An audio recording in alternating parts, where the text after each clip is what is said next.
Confusion in one Sacramento neighborhood after a testing site abruptly closes. KCRA3 has learned the facility's owners are the target of a national investigation and consumer complaints. The Center for COVID Control location at Truxell and San Juan Roads in Sacramento is one of many across the country operated by the same company that has now been shut down. The company citing its need to pause all operations for additional staff training and education. A sticky note on the door at the site indicates it won't open again until next Saturday. KCRA3 viewers telling us they were concerned about the safety of the site's collection practices and the slow speed at which they received their test results if they got them at all. I was sick and I was concerned I had COVID. I had the vaccine, but I just had concerns about if I had COVID or not. Are you concerned about your results not being accurate? I am now because it said negative and I thought it was okay, so I don't know what to think now.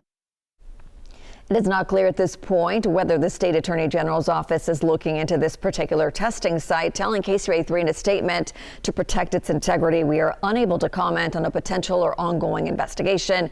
The AG's press office going on to say we encourage anyone who believes they may have been scammed by a fake COVID testing site to file a complaint with our office online, and you can do so at oag.ca.gov/report or contact the local police department or your sheriff's office. County health leaders don't want instances like this to discourage people from using community testing sites. San Joaquin County Public Health says people need to avoid testing at hospitals. Health leaders say those are reserved for people with severe COVID-19 symptoms or other illnesses. We have a county-by-county breakdown of legit testing sites on our KCRA3 website.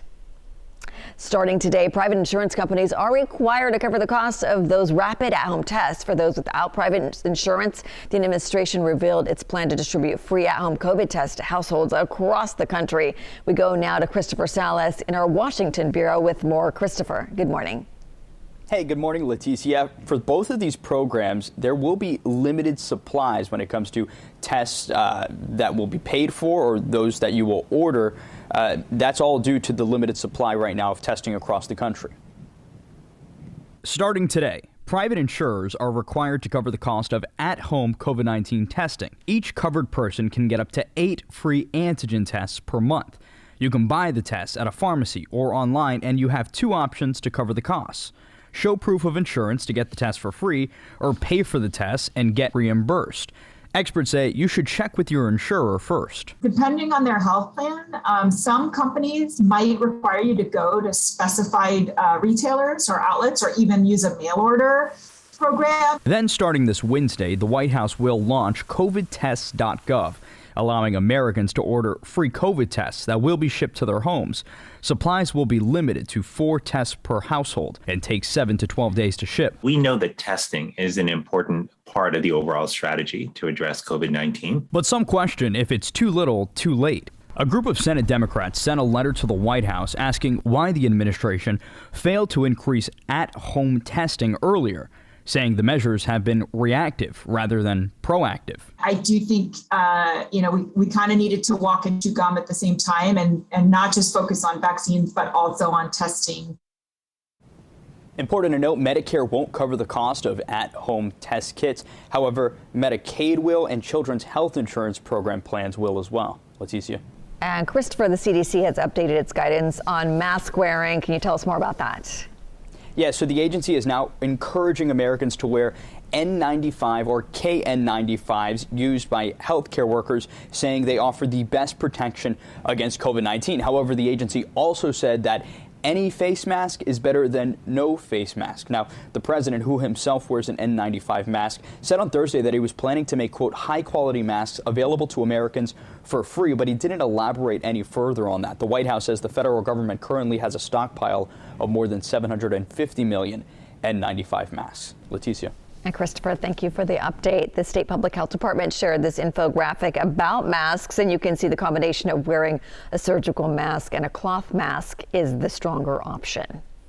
Sacramento City Unified School District will distribute nearly 150,000 N95 masks to teachers, staff, and volunteers. The district received the shipment just yesterday. Each school site will receive enough to give 20 masks to each staff member, substitute, volunteer. They also have backups. A shipment of those KF94 masks has also been ordered and could arrive as soon as next week. And if you want to get yourself or your child vaccinated, there's an opportunity today in Stanislaus County. But that's more than just vaccines there. There's going to be music, games, raffles, prizes, and much more. The pop-up clinic is hosted by HealthNet. We've worked to find out which neighborhoods have the highest rate of people who aren't vaccinated. So we go directly to the communities that need it. In many cases, many people have received their vaccines, and that's great. But we know that for some people, they don't have transportation, they don't have the time, or they don't have the knowledge to know where to get it. So we want to make sure we bring it to the neighborhoods that need it the most on days when they can go and in a way where they can bring their whole families and have a good time. And that clinic is happening this morning, 11 to 5 p.m. It's on Paradise Road near Briggs Avenue in Modesto. You don't even have to make an appointment, just show up. And they'll be first come, first serve. They also have first, second doses, as well as a booster shot if you need it.